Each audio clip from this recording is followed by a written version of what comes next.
Paul, s'adressant aux Éphésiens, leur dira au chapitre 4, verset 21, la vérité qui est en Jésus. Non pas la vérité qui est Jésus, mais en Jésus.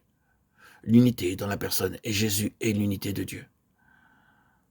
L'homme céleste parfait, l'esprit gouvernant l'âme et le corps. Et notre esprit doit porter notre âme et notre corps. Lorsque nous éprouvons de la fatigue, nous devons nous approprier la puissance de sa vie, de telle manière que l'esprit nous porte pour que la fatigue disparaisse durant le service que Dieu nous demande. Nous devons en faire l'expérience et demander à Dieu de nous apprendre à prier selon son besoin. Ceux qui vaincront part à la première résurrection aux noces de l'agneau selon Apocalypse 19. Et ils jugeront les nations. Ce sera la dispensation du royaume. J'exhorte et j'encourage les enfants de Dieu à cesser de se préoccuper de leur propre vie. Ces questions sont réglées par la croix. Vous entrerez par les portes de la ville en faisant don de vous-même à Dieu sans jamais y revenir. Ce n'est pas un don verbal, mais un don de soi volontaire et sans partage. Dieu a tout renfermé dans la croix et l'univers nouveau qu'il prépare sera la pleine expression de sa pensée. Nous ne pouvons pas concevoir combien cet univers nouveau sera merveilleux.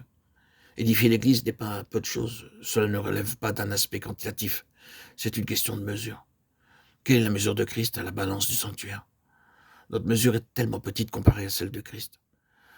Paul dira, s'adressant aux Éphésiens, chapitre 4, verset 1, « Je vous exhorte donc, moi, le prisonnier dans le Seigneur, à marcher d'une manière digne de la vocation qui vous a été adressée. Cette vocation est un appel céleste. Nous marchons et bâtissons l'Église selon la mesure de la croix que nous vivons. » La croix détermine en nous la mesure de Christ et élimine ce qui appartient à l'ancienne création. Plus elle aura été éliminée dans les profondeurs insoupçonnées de notre âme, plus la mesure de vie grandira. Ce que nous vivons de la croix correspondra à la mesure de Christ au milieu de nous.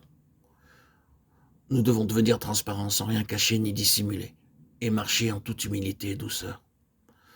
André Muret disait, « Si je suis quelque chose, Christ n'est pas tout. Mais si je ne suis plus rien, Christ peut devenir tout. » C'est l'expression d'un homme qui a vécu la croix. Cette nouvelle création sera l'image du Fils et l'esprit de l'agneau et celui de la croix. Christ a vécu la croix en tant que principe de vie par lequel il mourait à lui-même jour après jour avant même d'être crucifié. Si Jésus n'avait pas vécu sur le principe de la croix, il aurait été possible que la croix, pour lui, fût été impossible. Mais il a vécu la croix jour après jour à travers les conflits spirituels et quand l'étape finale se présenta, il était prêt. Il en sera de même pour nous. Quelle est la mesure de notre vie? Nous ne le savons pas, mais Dieu le sait. Ne nous inquiétons pas, mais vivons jour après jour les paroles du Seigneur. Ma nourriture de faire la volonté de mon Père et d'accomplir son œuvre. C'est cela l'esprit de la croix. Disons, non pas ma volonté, mais ta volonté. En échange, nous recevons la puissance de sa vie. En mourant, nous ressuscitons et progressons. C'est la loi de l'ascension. Au ciel, je suis en Christ et sur la terre, Christ est en moi. Je dois donc occuper ma position tant sur la terre qu'au ciel.